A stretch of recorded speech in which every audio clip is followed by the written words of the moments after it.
The topic for tonight is, the question is not who is a Jew, but what is a Jew?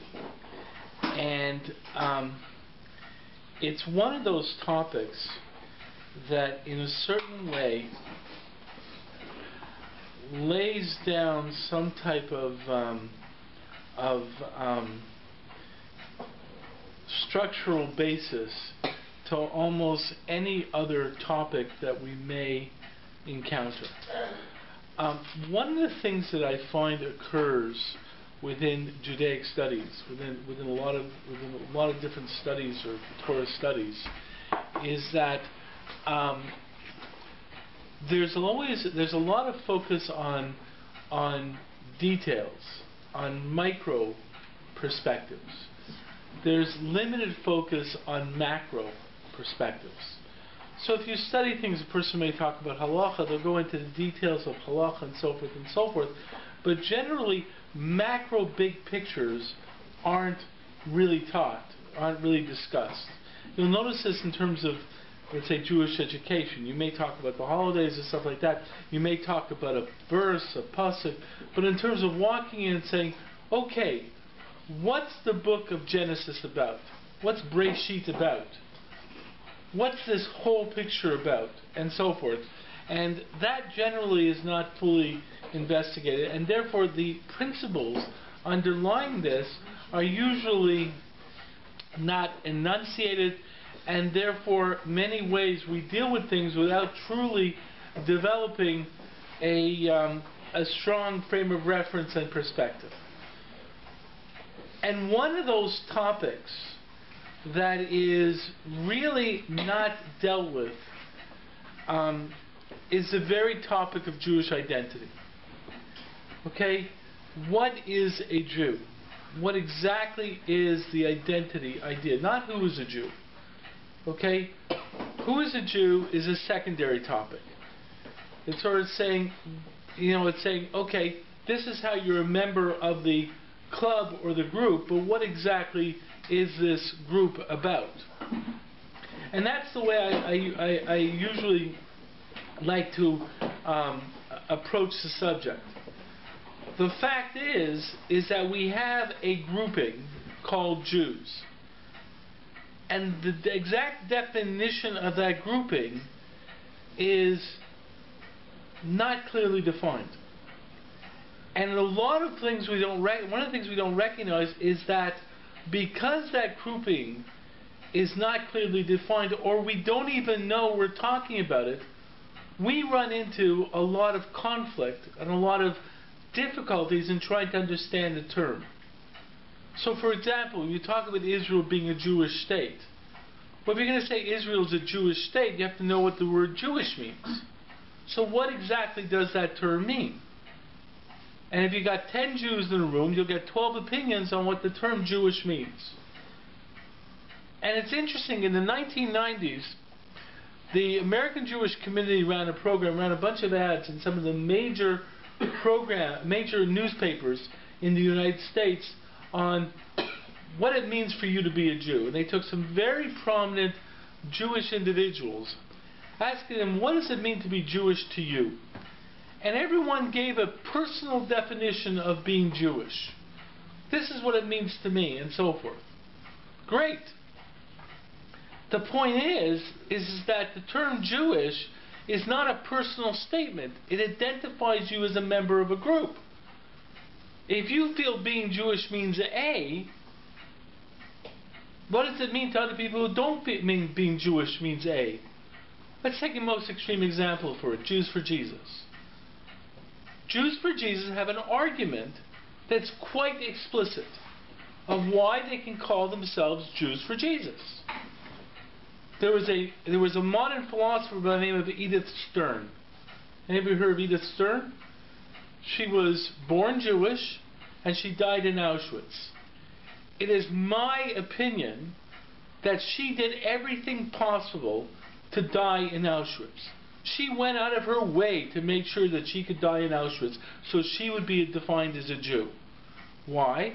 Because Edith Stern became a Catholic nun. And I find it very, very difficult that of here you have a Catholic nun being taken to Auschwitz. What, the Catholic Church couldn't have protected Eva Stern? It's my humble opinion that she went out of her way to get defined as a Jew who died in Auschwitz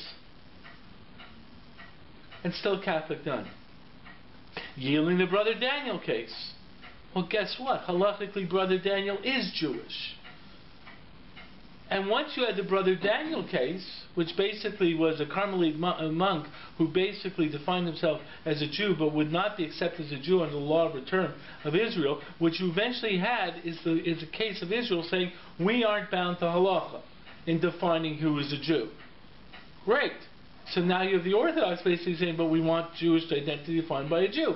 Well, you got to be born to a Jewish mother, you have to convert according to Jewish law. Great. So therefore, Brother Daniel should be included in the law of return as a Jew. And every member of Jews for Jesus, who actually is born to a Jewish mother, should be allowed to come to Israel on the law of return if you are following halacha. Thank God, the Supreme Court of Israel said we're not bound to halacha. And I say that, thank God, with a certain tongue-in-cheek because of the difficulty of it. The fact is that the term Jew, we have no idea what it means. And that's a dilemma, because you talk about who is a Jew. The problem is that you have issues about this. You take the Reform definition of who is a Jew. When they decided on patrilineal descent, all of a sudden you can be born Jewish. It doesn't matter if you're born to a Jewish mother, you're born to a Jewish father, you're also Jewish. What no one recognized is that decision was a totally different definition of who was a Jew. Because the Reform decision of patrilineal descent had nothing to do with your father being Jewish. The patrilineal descent of Reform Judaism was that to be Jewish, you have to identify and act as a Jew. And it doesn't matter whether you were brought up by a Jewish mother or a Jewish father. But if you were born to a Jewish mother and brought up not Jewish, according to Reform Judaism, you are not a Jew. It was a fundamental shift in Jewish identity, because you have to deal with the halachic definition that basically makes it based upon genetics, i.e. your mother, and Reform came up with a different definition and made back to the original perception of Reform Judaism, which was originally, if you look back to the early 1800s, there was a major distinction between the non-Orthodox in Europe. Okay, we're going to throw aside the Bund. The Bund is its own definition. They were basically non-religious in any form, but or it's a different definition. I shouldn't say non-religious because the early Zionists were also non-religious. But the fact is, you had let's say 3 major non-Orthodox groupings in Europe in the 1800s. You had the Bund, which basically defined the Jews as a diaspora community, okay, based around Yiddish. You had the Zionists, who basically said we're a nation, and you had Reform Judaism, who basically said we're a religion and not a nation. That's why Reform Judaism was very anti-Zionist until it went through somewhat of the transformation during the First to Second World War period. I believe so then. But the fact is that Reform Judaism in the 1800s, the Pittsburgh Platform, which is basically very not nationalistic. Reform Judaism took out any statements in their prayer book of return to Zion. In fact, as many of these things are lost in terms of understanding Jewish history, in terms of understanding the movements and so forth. Who even thinks about the Buddhists anymore? The fact is a very strong anti-Zionistic aspect of the Jewish community in Europe. Then Reform Judaism being religion, not a nation, and Zionism being in its early states very strongly focusing on nationalistic identity versus religious identity. That's why the Shomer Tza'ir, the youth group of the early Zionists, the early secular Zionists, were very anti-religious. The fact is this all reflects the challenge of trying to understand who a Jew is, or what a Jew is. And the fact is most people throw around that term and don't deal with what exactly that term means. And that leads tremendous problems in terms of Israel, and it leads to tremendous problems in many ways. Because one of the outgrowths of it is that people basically can live with doublespeak, using an Orwellian term. The fact is right from the inception of the State of Israel, Israel's attempt to be a Western democracy and a Jewish state was inherently a challenge. It's very, very difficult to be a true Western democratic country and also accept the Jewish state. And that's something that's right inherent in the Israeli Declaration of Independence, and it's something that a lot of people understood to be a problem. Moshe Dayan, when he threw the keys to the Temple Mount back to the Waqf, and basically said, we don't want to deal with this, and the whole dealing with how we dealt with whatever is the politically correct term, the territories, or Yehuda Shomron, and so forth, was this problem of we can't have such a large population of non-Jews who are equal citizens in the country and still call this a Jewish state and still be Western democracy. And how do we balance this out? And these are real tensions. And the fact is a lot of Jews don't understand this problem. They don't understand the problem because they don't understand the fundamental difficulties of the language. That you have to start with what is this definition of a Jew? And then you take it further with that. So that's why, to me, it's not just a question of what is a Jew just out of nowhere. It's almost like a fundamental type of discussion of frame of reference that applies in almost any conversation you're going to have. Okay, in many ways, just to give you an idea about this, Corinne was mentioning about the apartheid. What do you call it? The on the campus, the attempt to try and define Israel as an apartheid state. Okay, and the fact is that well, obviously Israel is not an apartheid. It's not in any way comparable to apartheid South Africa and so forth, and it's obviously a total fabrication and so forth. The fact is the very fact that they're able to voice it is because of difficulties in our way of explaining ourselves. Okay? The fact is that in many ways, the reason I led to this topic of what is a Jew is in order to be able to answer this question and explain the difficulties of the challenge. It's very, very important to understand the language and to understand what we really are arguing for when we talk about a Jewish state, and why these terms are incorrect terms within the context of understanding this perspective, so we can explain ourselves to even ourselves, most importantly to ourselves.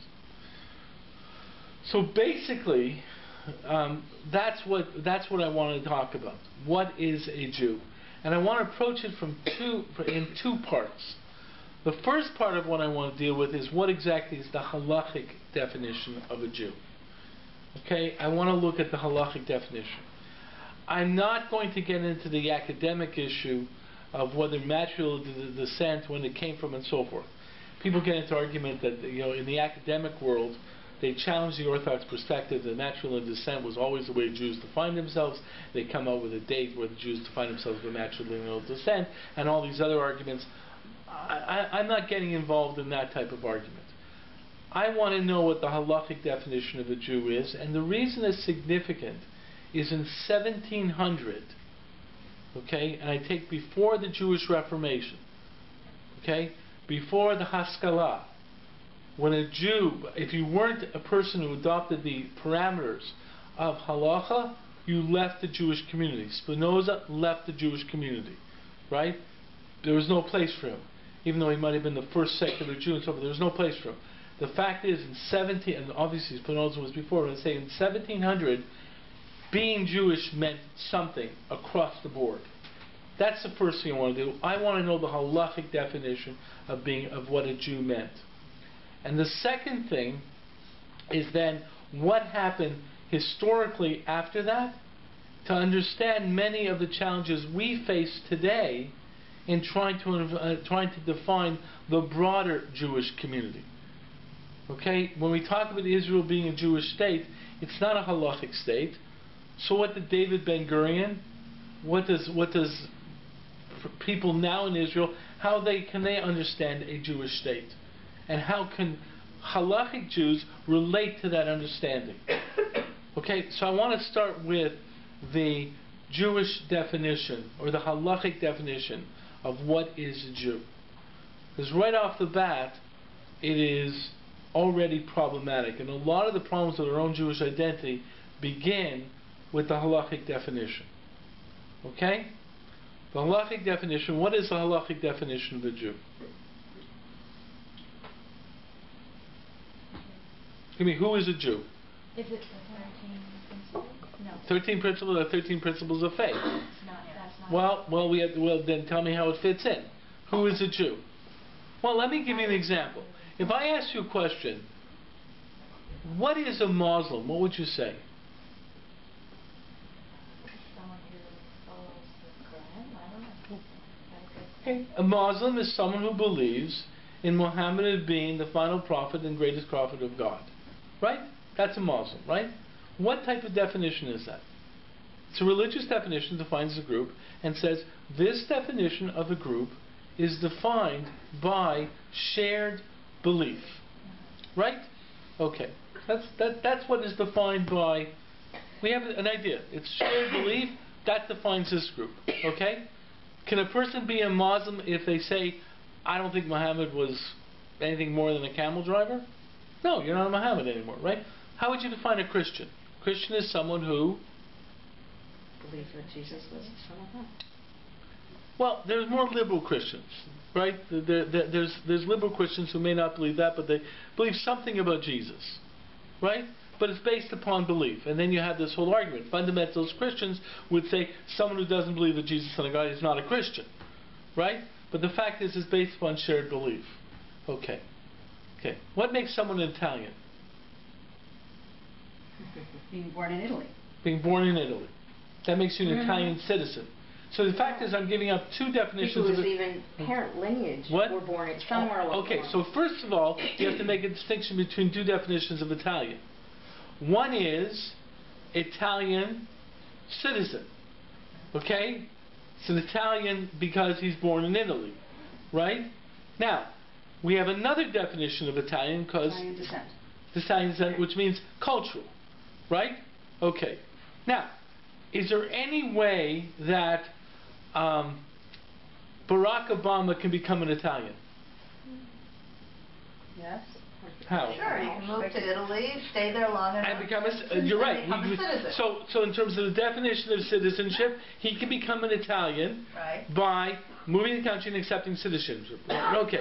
Can he become a member of the, moving straight from Washington, can he become a member of the Toronto Italian community?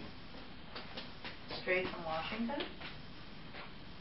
Unlikely. No, I don't see a way for him to. Yeah, he can. He can physically live there. That's he right. Can live and he can learn Italian, and he can eat all the pasta he wants. Okay. Right. Okay. But when it comes down to it, say, listen, you're not Italian. Okay. I'm trying to get into this idea of definitions. Okay. Group definitions. In other words, I don't think that the Italian community, even with Barack Obama in its midst for 10 years, having learned Italian, etc., would accept him as a member of the Italian community. Outside of Italy. Right. Okay, you're right. Because the fact is to be a member of an Italian cultural group, it's got to be born into the group. You can't convert into the group. Right? Okay. Okay, so you understand difference in terms of groupings. I can throw out something. I say Canadian. Okay? Can't do this, can't do that, so forth. Throw in a religious definition. It means you got to believe in this. Okay. I tell you, Edith Stern's a Jew. I just told you she was a Catholic nun. She's a Jew. Do you have any problems with that statement? Can Edith Stern be a Jew? Yes. Right. She was born a Jew. She was born. Halachically. Therefore, it has nothing to do with belief. She can believe in whatever she wants to. She's still Jewish, right? And regardless of her conversion, Hitler would have considered her a Jew. So we're applying the Hitler model, right? Well. Okay. Oh, well, by the way, that's going to be a little bit of an issue, Okay, let me now throw out another perception here. Okay, what made Onkelos a Jew? Onkelos is the author of the Targum Onkelos on the Chumash. He's a great sage. Okay, what made him a Jew? He was Jewish because he converted. Okay, he converted, right? Means he started to believe in Judaism. Yes, but he followed a set of rituals and practices accepted right. by the Jews at the time. Rabbinical, we'll call it rabbinical authority. But basically you have to accept belief. Okay. This gets back to Barbara's statement about the Rambam. Rambam basically says you need these 13 principles of faith, and that makes you a real Jew. Okay? So let's understand this definition. Okay? The inherent definition. You basically said to me, Christian, you believe. I don't care who you're born to, if you believe in it, yeah. Okay? If it's Italian, a cultural definition or a nationalistic definition, okay, you can speak all the Italian you want, but we still won't see you as Jewish. Here we have a grouping that has two halachic definitions to be a member of a grouping.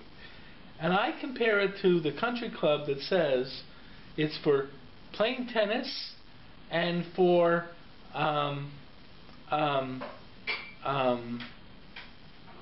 playing tennis and I can't even think of something that's totally strange. It's like we're the country club that plays tennis and paints. Okay? Two totally not connected activities. You have a definition of a Jew in halacha, which is which creates a grouping that is asymmetrical, if I want to use that term. You're Jewish if you're born to a Jewish mother. I don't care what you believe. Okay? I don't care if you're Edith Stern. I don't care if you're some idolater. I don't care. You're Jewish because you're born to a Jewish mother. And I don't really care what you believe. That's one definition. Okay? That's the halachic definition. Born Jewish, you're Jewish. That is the same as born Italian, you're Italian. Okay? Has nothing to do with belief. Then you have another definition of being Jewish. And that's the definition of conversion. You're Jewish even though you're not born Jewish. Okay? You can be Jewish by converting, which means accepting the 13 principles of faith of Judaism.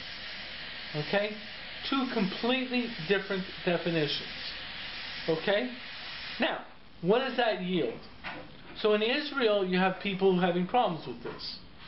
Let's say in terms of someone coming over from Sweden who is in the Tzahal with all his Jewish friends, all his born Jewish friends in Tzahal, and he actually does more than his non-Jewish friends. Than his born Jewish friends. Okay? He actually says, likes to acknowledge a Friday night. Or he actually fasts on Yom Kippur. Because all his born Jewish friends that he met in Sahal, they don't. Okay?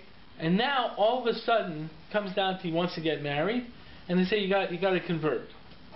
Well, okay, and he says, well, let me understand this. I have this person, I was already in the Israeli army. Okay? I actually do identify more as a Jew than all my born Jewish friends. Okay?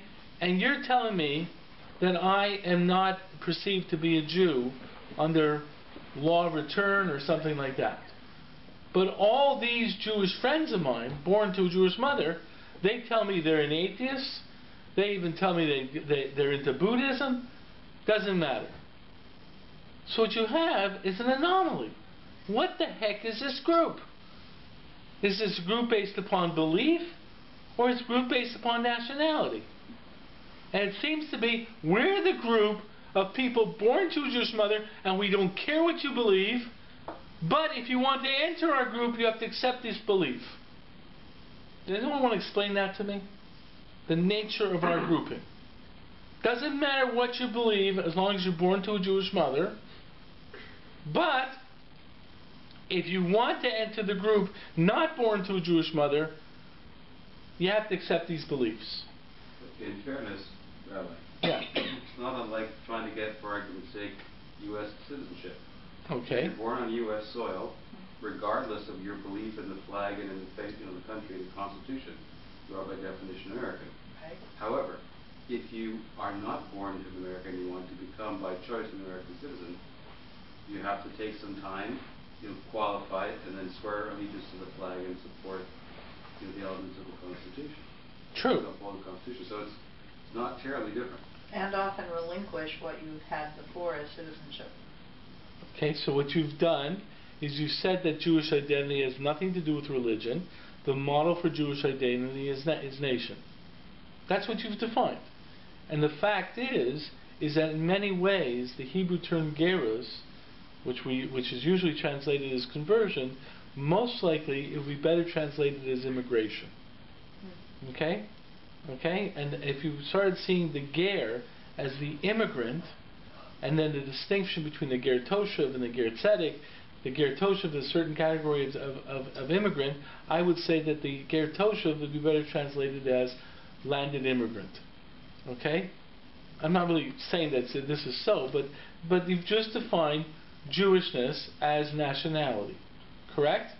That's what you've done. Well, that's what you've done, Vic. And you've given a good argument for it. Well, you can take it even a step further. Because, yeah. I mean, if you convert in an Orthodox fashion and you really do accept the 13 principles and decide to live that way, then you are on the side of the belief. But if you convert through conservative or reform, which may or may not be recognized by the Orthodox in various ways, many people do that just to immigrate, so to speak, but then they don't actually necessarily observe in the same way.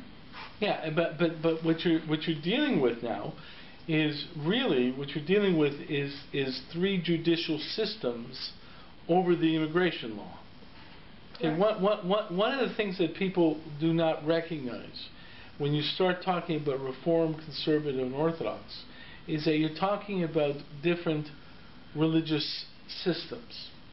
Okay, and the distinctions between them are in their religious principles and in the law that flows from those religious principles. The difference between Reform conversion and Orthodox conversion is the difference between two different legal systems. The fact is a Reform convert is converting to something else. I remember running into a Reform convert in Kingston, New York, who I felt was a very fine individual, a remarkable individual. Him and his wife converted to Judaism, and I really liked him. And he wanted to come to the day school that we were trying to find in Kingston. The way we were structuring the day school is the day school was going to be a Torah Masorah day school, and you had to be converted by Orthodoxy in order to come to the day school. Okay, so but he was obviously very interested, was raising his kid Jewish within his perspective. And then he said to me, I said to him, you know something? And at this point in time, there were a lot of lenient opinions in terms of conversion and so forth that were existing in the general Orthodox world. And I said to him, you know, why don't you investigate? Because you're so Jewishly conscious and you're so identified as a Jew. I said, why don't you investigate converting pursuant to Orthodoxy? He got angry at me. He looked at me and said, Rabbi, I converted to Reform Judaism. That's what I believe in. Okay? And I will not make a mockery of my religious beliefs. Well, that was the exact term, but that's what he was saying.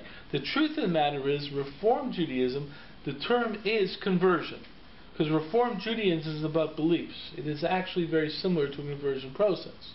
And that's why Reform Judaism could drop away patrilineal, matrilineal descent, because Reform Judaism said, hey, we're a religion. And he was saying, I converted to Reform Judaism. And therefore, I am not going to make a mockery of my religious beliefs by also converting to Orthodoxy, because that's not what I believe in. I respected this man. I respected the man immensely for what he was saying. Okay. The fact is, though, is this shows a little bit of the difficulty of the situation. But getting back to the halachic definition, and this, by the way, is one of the problems, because in converting or in gerut, we'll use the Hebrew term gerut, a person does have to accept the beliefs in the religion. We'll get further into that down the road. Okay, it's not just circumcision and mikvah. The person does have to have an acceptance of the religion. But a person born Jewish does not have that type of acceptance. Now, how does that compare to America? Well, if you want to become an American citizen, you have to know something about the Civil War. There's a test. You have to know some ideas and so forth and so forth. And you also have to basically pledge allegiance and basically say, I am going to, be a good citizen.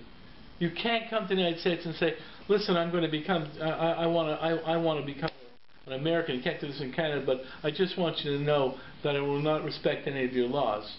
No one's going to let you become a citizen. But the point is, if you're born, no one asks you if you're going to be a good citizen. Right? So you can make that analogy. Then you're basically saying that Jewish identity is a national identity. We're a nation. We have certain principles. If you're born into the nation, doesn't matter if you abide by those principles or not, you're still a Jew. But if you want to become a member of the nation, then you have to abide by these principles. Does that make sense? Okay? Therefore, the result is halachically, gerut is not really a conversion process. Gerut is an immigration process. The person has to become a member of the nation. That's what it's about. Okay? Okay. Now, does anyone have any problems with that? Okay, could someone please explain to me why people think of Judaism as a religion then? Being Jewish, who just defined as a national identity. Okay? So, this nation happens to have certain religious laws. Okay? Well, weren't the religious laws initially national laws?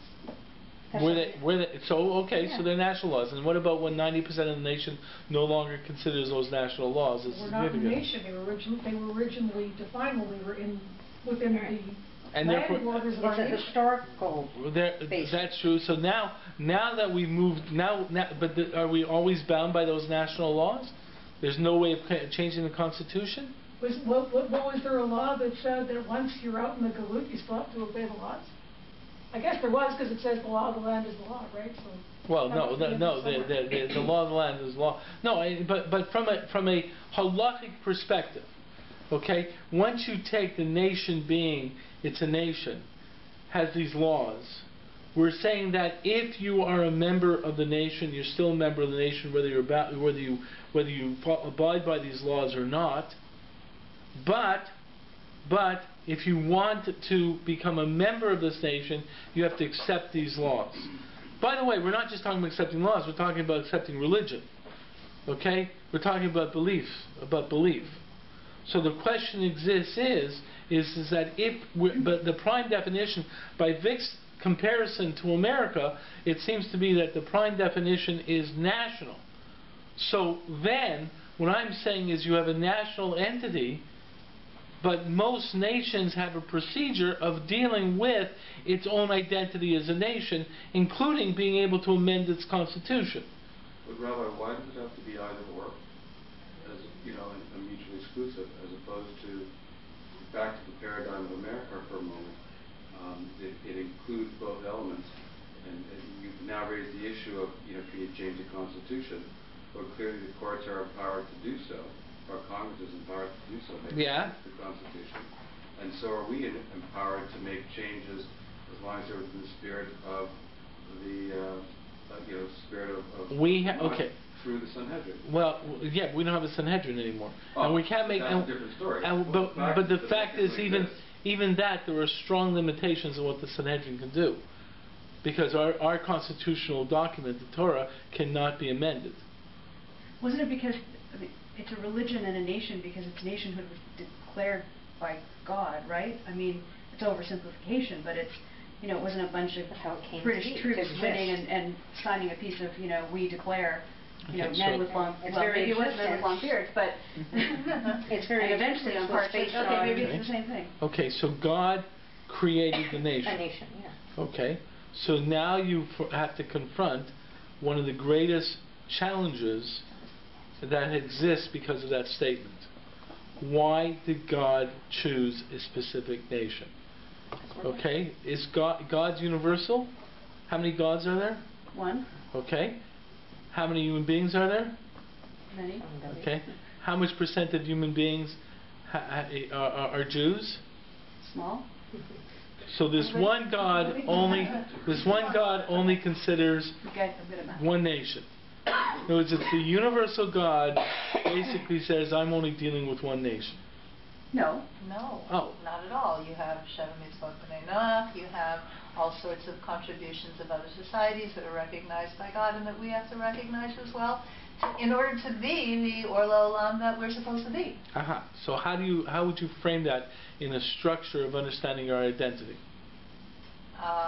The fact that we are at the same time nationalistic and religious. And you cannot have but each component without the other. You cannot have them. They are necessarily both parts of the picture. But we have Jews who. What I'm trying to say is that a Jew, okay, let's put it this way. Yeah. The Jew walks into this room, Yeah. okay, or let me put it to you like this. Jew comes to Shul on Shabbos, Okay. walks in and says, I am not Orthodox. Okay. I don't abide by these laws, okay? But I would like to have an aliyah because it's an honor, okay? Assuming that you have some say in giving the person an aliyah, That's a different you would give that person the aliyah because he's Jewish. I can't answer that question in a reasonable way at this time. Okay, it's a good To be answer. fair. To Well, be you're fair. gonna, To but be I mean, fair. generally, to be general and not maybe where you don't want to go, but I mean, you're gonna give somebody an honor who's more respectful, or you honor a person for their level of respect. So somebody comes in and says, I'm not observing this, but I want to step up there. I mean, that's sort of a strange. I think it's much more a problem if you do not give the person an honor. I'm not saying the person should have an honor, but it's much more of a problem if you don't give the person an honor from a perspective let me of phrase it another way. Let me phrase it another Okay, way. good. Okay? Especially if the person's not well educated. Do you... I'm a Muslim. Let me phrase it another way. Because you're the one who's bringing up this idea of meshing the two. Okay? I don't know how well they mesh. Okay, The point well- is, clearly this is your tension. Well, the fact is And that's what what I'm we're trying to dealing say is, do you feel any different?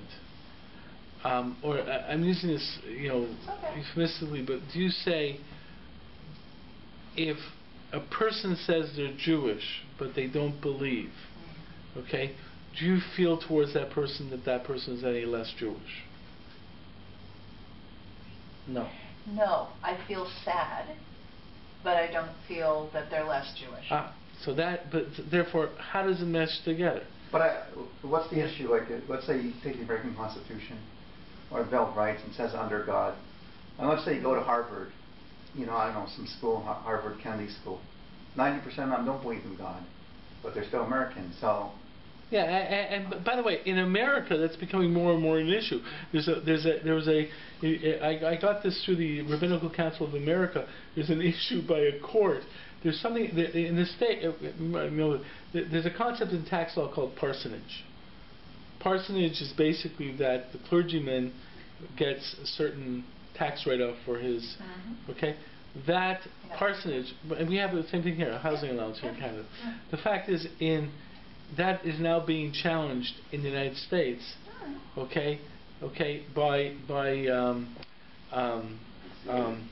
but it was actually, there was a district court who actually found against parsonage because it's not separation of church and state. Now, I'll tell you one other story. I went to one RCA convention, Rabbinical Council of America. I went to one convention many years ago. I think it was in the 80s at the Home of WAC. And I remember there, rabbis who were chaplains in the U.S. Army were wearing their army uniforms.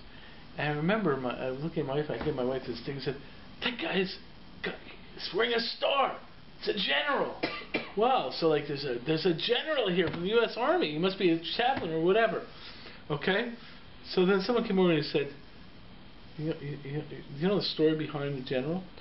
In the United States clergy, Army clergy, okay, the Army chaplaincy, there's one general, and that's a general in charge of the chaplaincy. After that, the heads of each division of the chaplaincy are all colonels. There's and the first chaplain, the chaplain in charge, switches between Catholic and Protestant. Can be a general Catholic or Protestant. After that, there's the highest ranking rabbi in the U.S. Army is a colonel. The highest ranking Catholic, unless he's the one over in charge, is a colonel. They're all colonels. He was the only rabbi to ever get a star. Okay? Okay? And it was a total special case. The United States Army was facing a dilemma. This is the story I was told. The ACLU was challenging the chaplaincy in the U.S. Army. You know the story? No, okay. No. Okay. In the U.S. Armed Forces, under the concepts of separation of church and state, the U.S. Army should not have a chaplaincy. Okay? That was the problem. Okay? And no one, and basically everyone knew that all they had to throw was some type of argument at the Supreme Court, and there's no way they were going to get rid of the chaplaincy. The chaplaincy was too important. Can you imagine going to war without chaplains? I mean, come on, you crazy? But whether it was the ACLU or somebody was doing it, and they needed an argument. They needed some argument to be able to give the court some basis to maintain the chaplaincy. And no one had the argument. No one had the argument. Okay, and they knew all they had to do was throw something out there, the court would buy it, but no one had the argument, and they were concerned that the chaplaincy would go under. Anyone have the argument? This guy, this rabbi, said, this is the argument. And he threw out the argument, and they won, and that's how he got the star. His argument was, the point of the chaplaincy is not to impose religion. The point of the chaplaincy is to protect the religious rights of the soldiers. Okay? In other words, it's specifically to ensure the separation of church and state, and the chaplaincy is to protect the rights of the soldiers from imposition of religion. And once he threw that out, they all said, thank you, we got the argument. And that's how he got the star. That's the story I was told.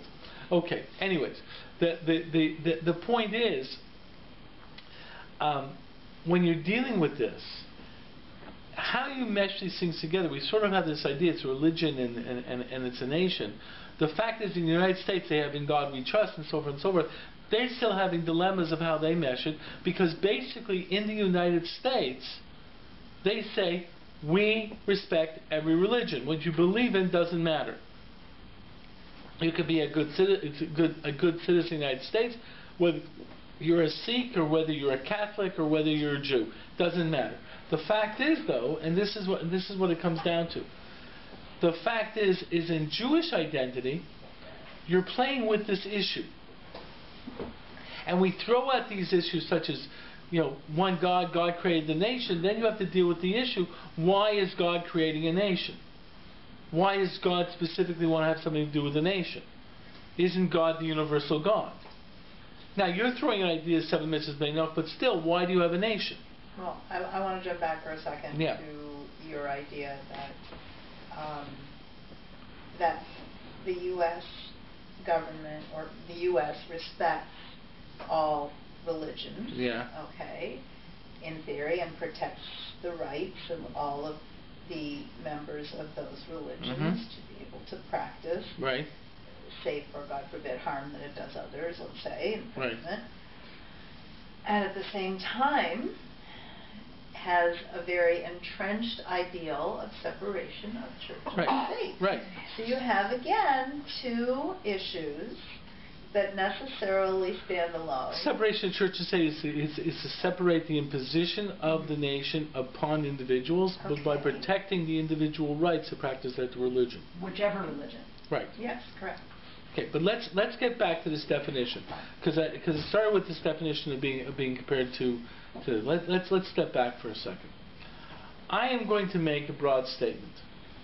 One of the biggest mistakes that people make is to not define Judaism as a universal religion. Okay? Judaism is a universal religion. Okay? Being Jewish has nothing to do with being a believer in Judaism. Okay? When I'm making that statement, Joyce, you refer to the 7 Noahide laws or whatever.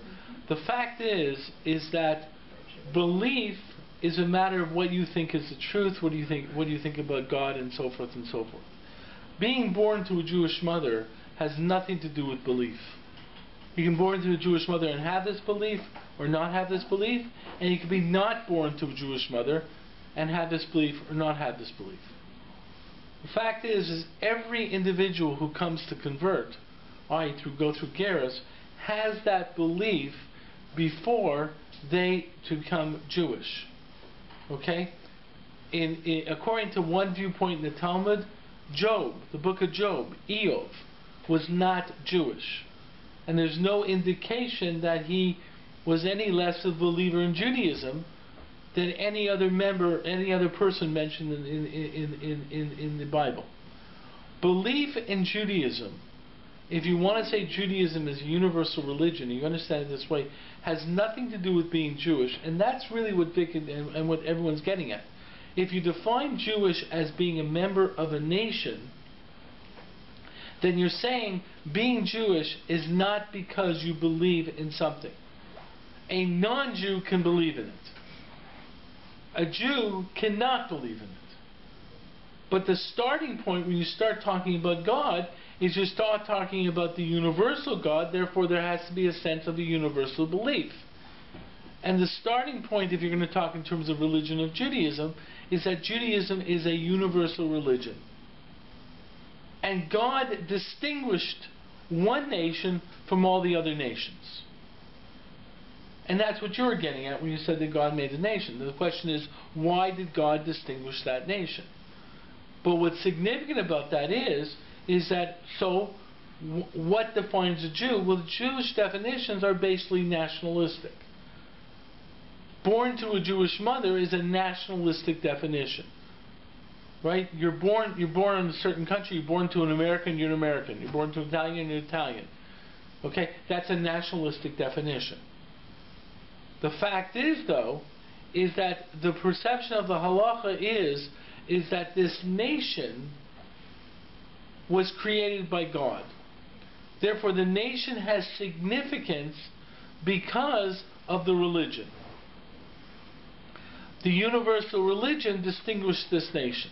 And the question is, why did the universal religion distinguish this nation?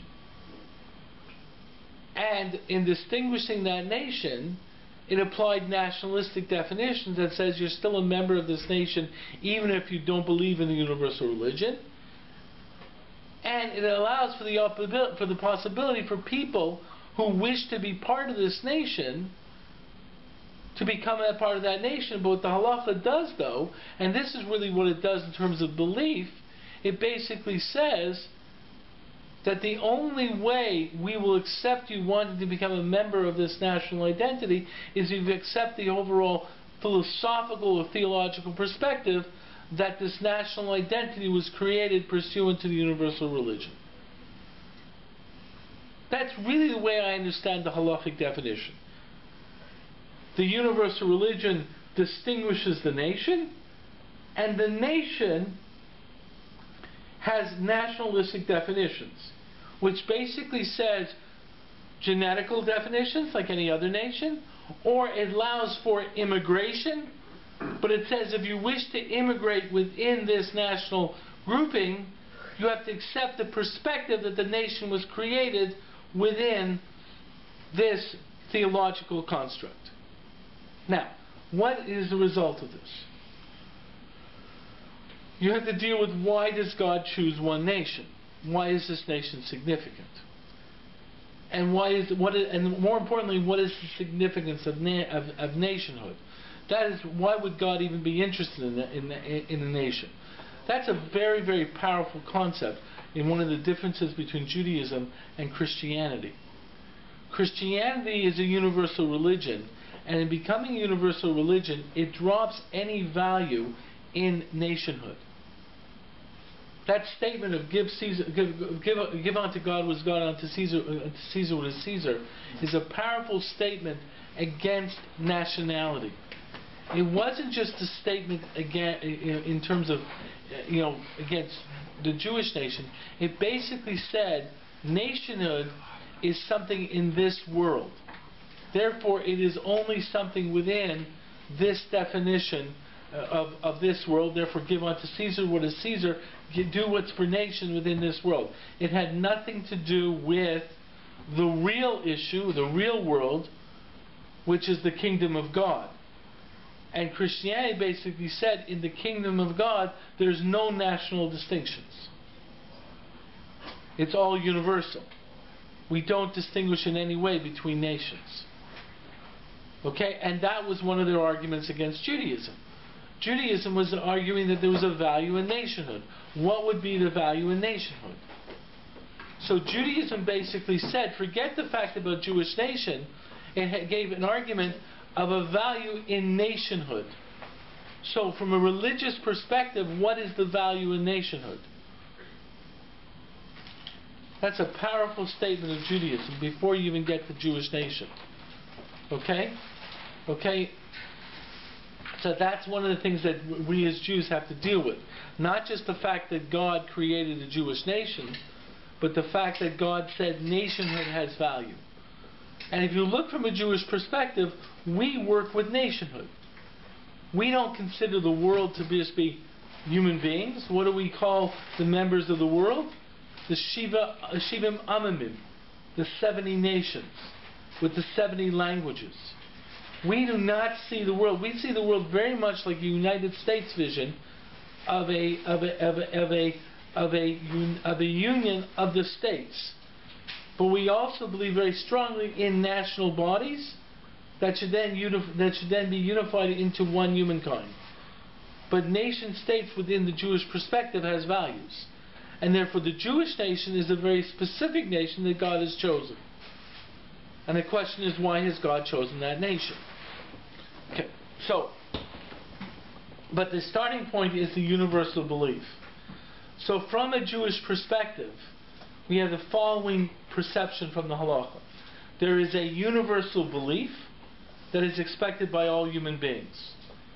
That universal belief then creates different obligations between human beings based upon their national identity. For most nations, it is the 7 Noahide laws. That is the responsibility that is imposed upon all human beings. That's one definition. Then God has chosen a specific nation and said, this nation has a different code that has to abide by. Now, the difference over here is different than what happens within the distinctions of all the other religions. Islam makes distinctions between believers and infidels. Christianity made the same distinction.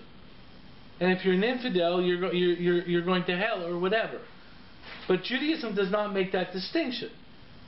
Judaism says there's a distinction between believer and non-believer. That's a distinction between, it has nothing to do with the Jewish identity. Then there's another distinction between Jew and non-Jew, which is not based upon belief or not belief. And notice I've drawn a matrix. So if you have a believing non-Jew, what is that individual referred to within the halacha? As a member of the Chassidic Umas HaOlam, and someone who gets a future world. What do you find a Jew who's a believer? Again, he is someone who's considered to be a good Jew, and someone who is going to have a future world. Now, cross the other way. What do you call a non-Jew who's a non-believer? a non-Jewish idolater. And Jewish law has very limited tolerance for non-Jewish idolatry. That's why you find within Jewish law distinctions between Jews and non-Jews. A lot of times it's unclear of whether that distinction is based upon nationalistic definition or religious definition. So for example, the Rambam says there's no obligation to return a lost article to a non-Jew. True. There's no obligation. Obligation is only to those people who share your national identity. Should you return a lost article to a non-Jew? So the Rambam says, if he's a believing non-Jew, of course you should. Because he is bonded with you as a believer. And therefore it's really the right thing to do. What happens if he's an idolatrous, barbarian non-Jew?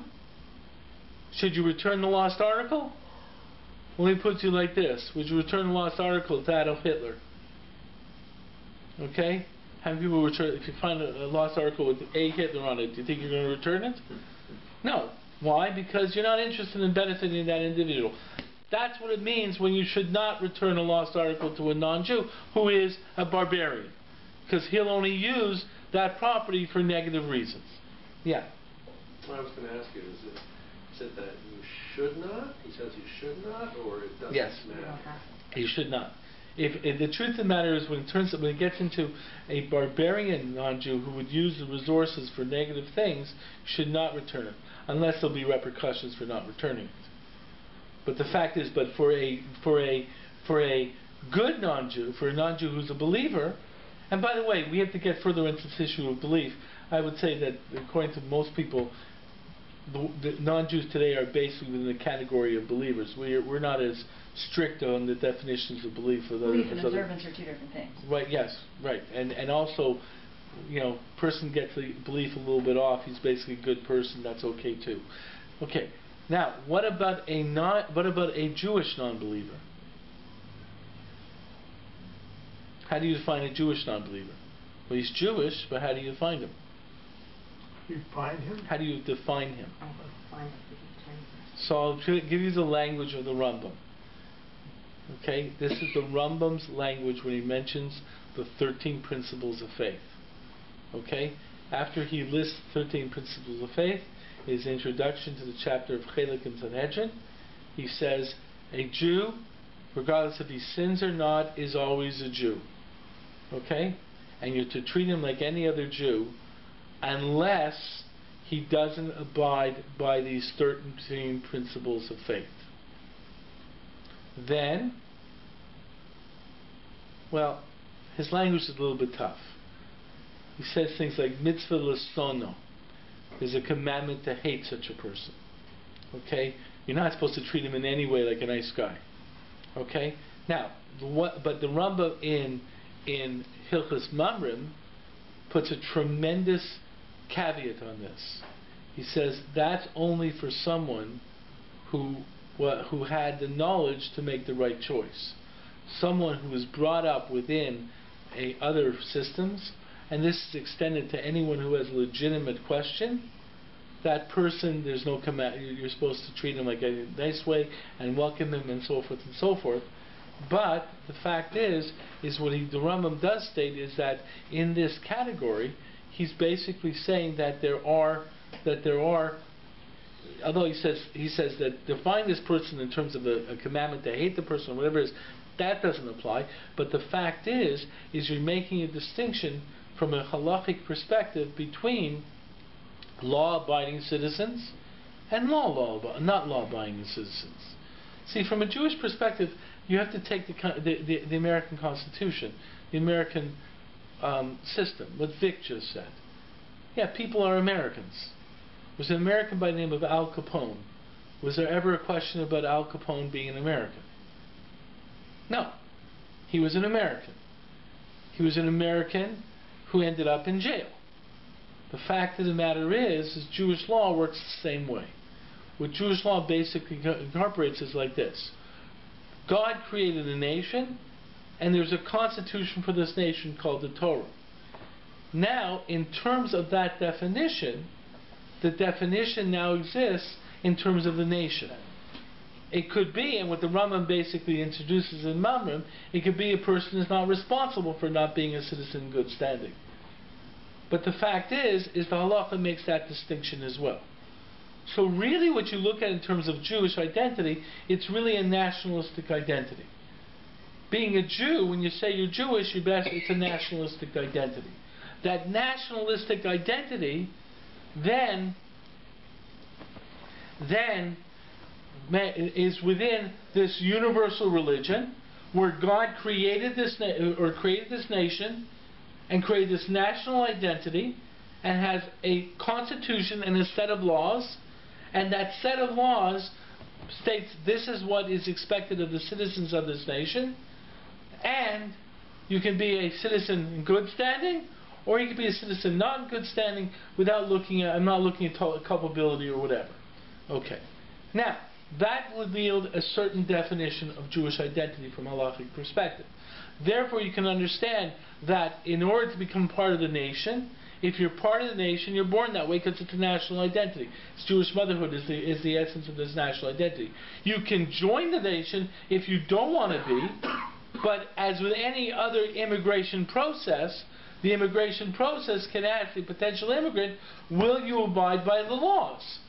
While we accept non-abiding citizens already, because they're born in the country, we don't accept people who will not abide by the law if they want to become members of this nation. That's the halachic definition. Now, that has went through a transformation. Now, if you understand that definition, you understand the transformations that has happened in our world today. When Mordechai Kaplan developed his idea of Reconstructionism, he basically took a very strong nationalistic aspect of this definition. Remember, Mordechai Kaplan was an Orthodox rabbi who then defended Reconstructionism because he rejected the miraculous ideas of the Bible. And in that idea, he said, wait a second. What we are is a Jewish civilization. We're a Jewish nation. Right? Reconstructing Jewish civilization. The civilization has laws. What he first developed was the idea that the law has a voice but not a veto. We can amend the laws through the national process of the nation. So he basically said we're a nation and we can amend the national laws. Therefore Mordechai Kaplan himself was somewhat traditional. He basically said we're a nation. We have certain legal definitions, and we as a nation can go through a process of reconstructing our definition of what it will be to be part of this nation. He basically negated the idea of universal God as the creator of this nation. We're a nation. And that's where Reconstructionism comes from. But if you begin to understand, let's say, the Zionist position, the classic political Zionist or the original secular Zionist basically said we're a nation. We're a nation that survived in the diaspora without a country because we held on to our religion. Not because the religion was significant, not because we really believed in the religion, but the religion gave us a national identity. It's a major distinction than what I said from halacha. Halacha starts off with the religion creating the nation. What the secular Zionists said, and what a lot of people perceive, is the nation was created. The nation had a cultural identity from religion, and the strength of that cultural identity of the religion kept the nation alive. And that's why you get statements that more than the Jews kept Shabbat, Shabbat kept the Jewish nation. It basically said our prime definition is national. We are a nation. And the religion served our national identity. Therefore, the argument of the secular Zionists is once we get to Israel and have our own country, we don't need the religion to serve us any longer to give us a national identity. We'll have our national identity like every other nation through living together in our country. But you begin to understand where these issues arise from.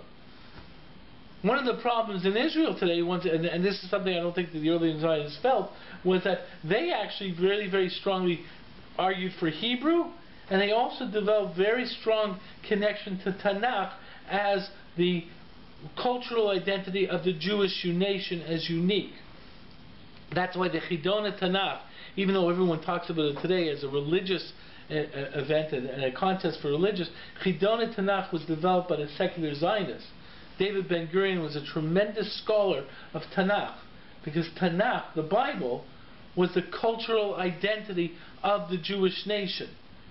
And we want to reinvigorate that cultural identity of the unique Jewish nation in our land. That's why they went to agricultural, and that's why, and because in the Tanakh, the Jews were tied to the land. Okay, without religion. They said we don't need religion anymore. One of the problems that now exists in Israel is the tension between, am I a Jew or am I Israeli? Because one of the problems is, if you're going to start defining your nationality by the country, then it's the inhabitants that create the cultural identity of the national definition within the land. And therefore you start having the identity of the inhabitants superseding the identity of Jewish, was an identity that had a very, very unique definition which survived without the land, which was a unique definition of a nation. So what I'm really doing is I'm showing that many of the tensions that you see in our world today can be defined and dealt with. By the way, this inhabitant definition is part of a further definition in terms of how you deal with the non-Jewish population in Israel. Because one of the differences in terms of inhabitants, and this is an tension that most people don't recognize, the tension is not in Israel is not Jew and Arab.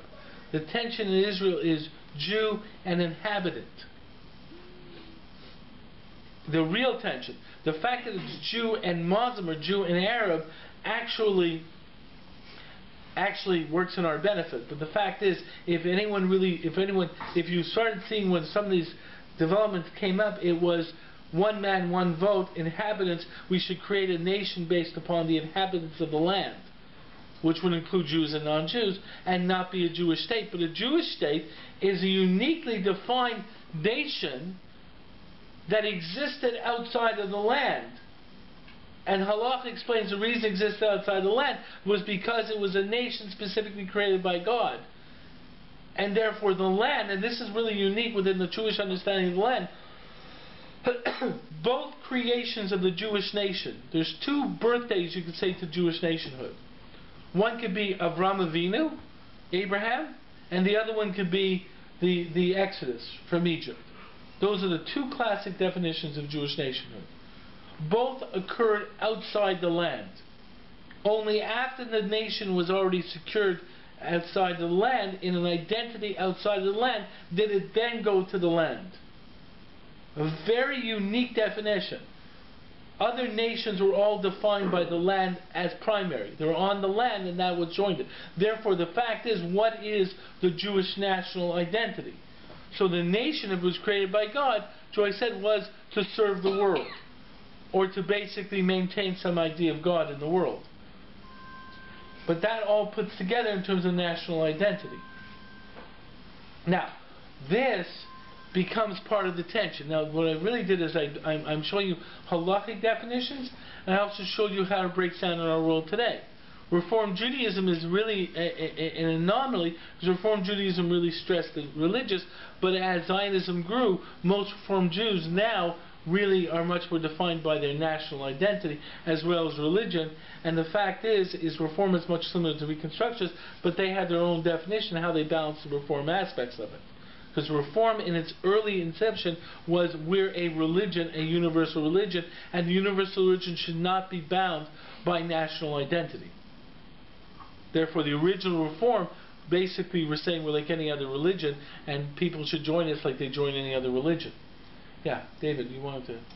Yeah, I was going to ask, diplomatically, is those the notions or the beliefs of the nation put forward at a negotiating table?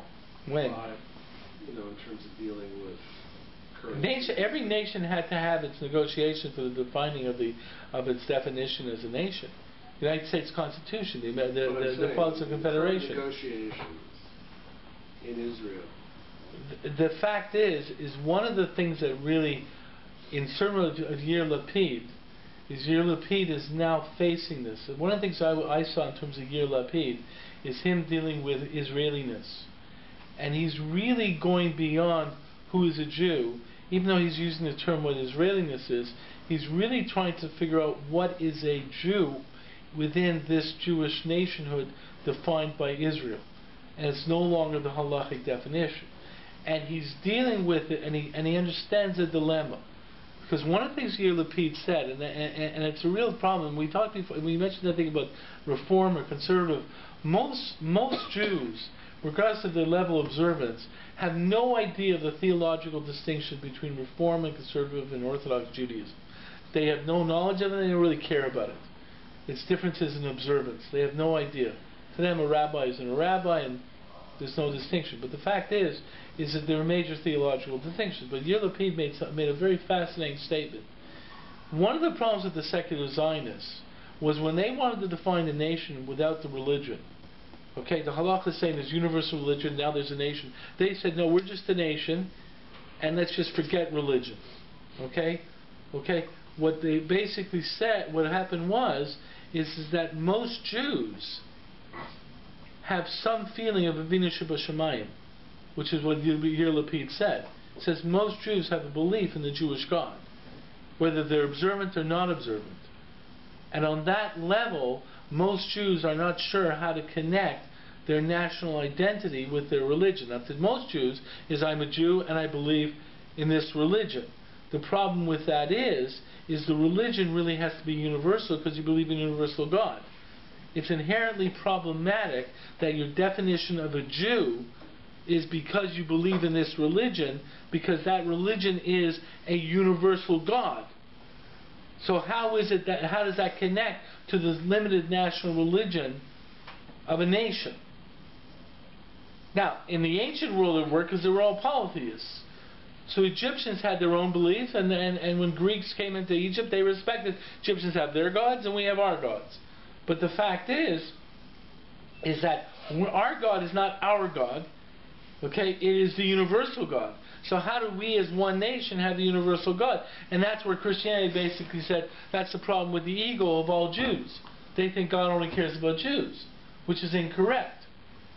And these are tensions that exist.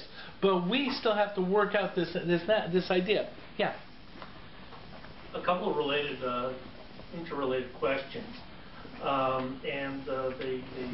guess they reach into the heart of the nationalist Jewish argument versus the universal religion argument. Of course, one of the precedents you talked about the two gateways of Judaism historically, Abraham and Moshe, and both of them married women who themselves weren't Jewish. Mm-hmm. Ruth obviously right. Was not, but she said, "Your people are my people. Right. Your God is my God." Right. Touching the both bases that you referred to. Right. And the reality that early in our peoplehood, we welcomed many people into our fold. Mm-hmm. In particular, during the kingships of David and Solomon, right. But not just.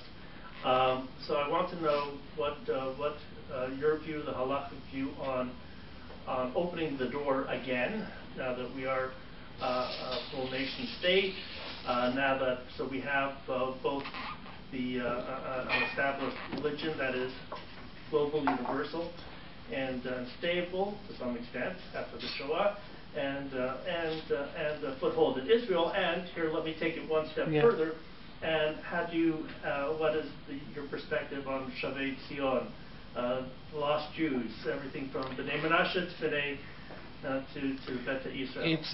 It's the fact is that proselytization, from a Jewish perspective, is generally misrepresented. When people say Jews never proselytize, that usually is incorrect. The reason Jews were reluctant to take converts through the Middle Ages is because the Christian converted to Judaism in 1322 Spain or 1422 Spain or 1422 Germany, or a Muslim converted to Judaism in 1284 Morocco. First of all, he'd get killed. Okay, that ends it. I mean, basically, he's dead meat. And many Jews would join him in his fate. The attitude of Jews towards proselytization was a attitude that basically as we understand it today, was basically when we sort of talk with pride about not proselytizing, basically was a historical fact that it was just too dangerous to bring to have anyone come in, because the host religion would come after us. Okay. Now, having said this, there is two aspects of Jewish attitude towards outreach to the non-Jewish world. Okay. Number one, the statement of the Rambam is Maimonides, and he is perhaps singular in his statement.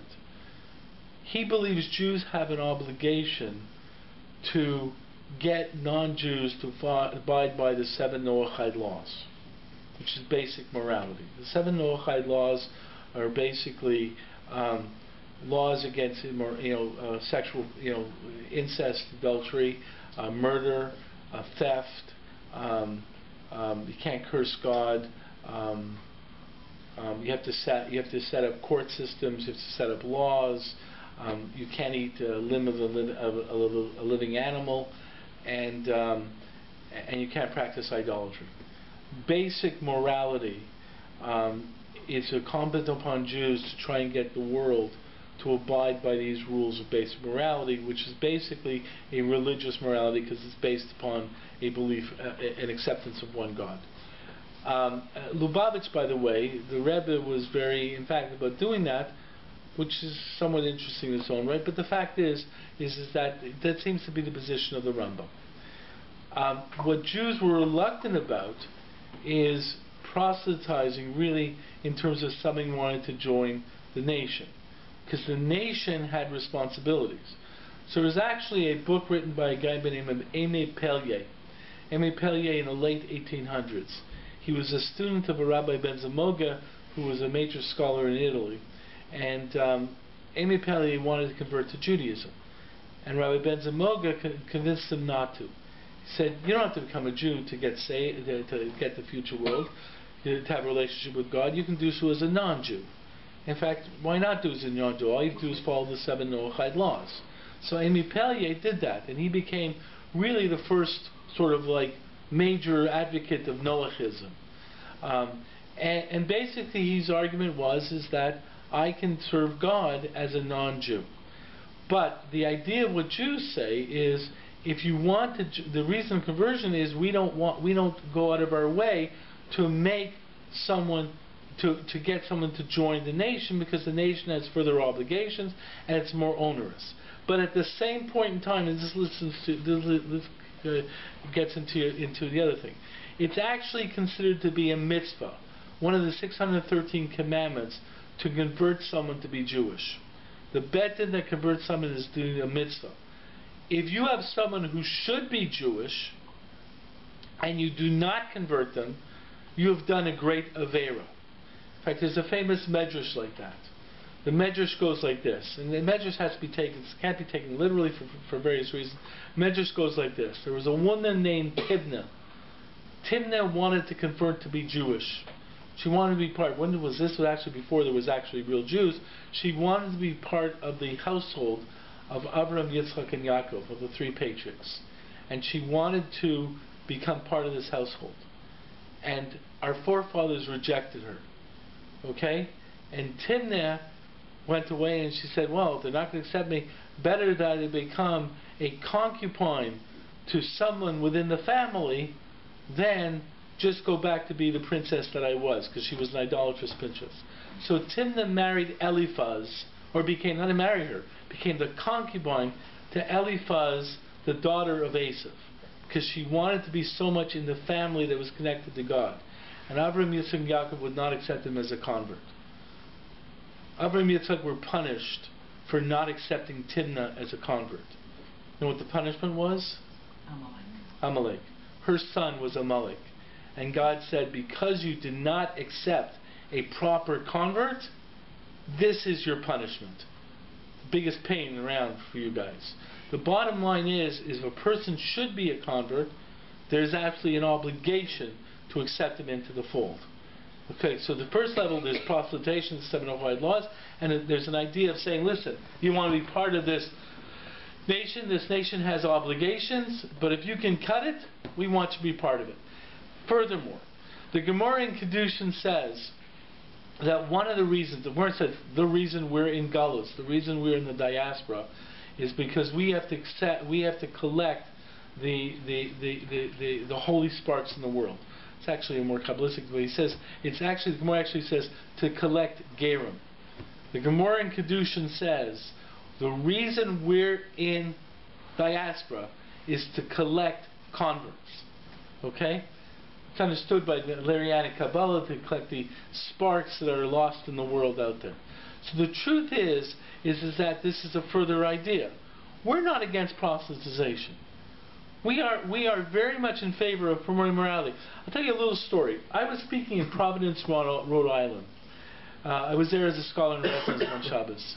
I remember standing up there and speaking and so forth, and a guy at the back of the room raised his hand. He was an older member of the shul and said, Rabbi, I've had a question for 30 years. 30 years ago, or 20 years ago, at this, where you're standing in the synagogue, we had a Protestant minister speak to us. And he raised the following question. He said, I don't get you Jews. If you believe you have the truth, and you believe you have the way to God, why do you only keep it to yourselves? Why aren't you out there knocking on the doors and getting other people to buy it? And he says, I never had an answer to that Protestant minister. So I said to the guy, it's a really good question. Can you imagine a group that says, we got the cure of cancer. You're not Jewish. Get out of here. No, the cure's not for you. Only for Jews. You want to become a Jew? Too bad. You don't get it. He said, so that's what this was the guy was saying. If you got the truth, you got something that's great for people, why aren't you sharing it? Okay? This is what this Protestant minister said to him. And he says, it always bothered me. And the fact is, it should.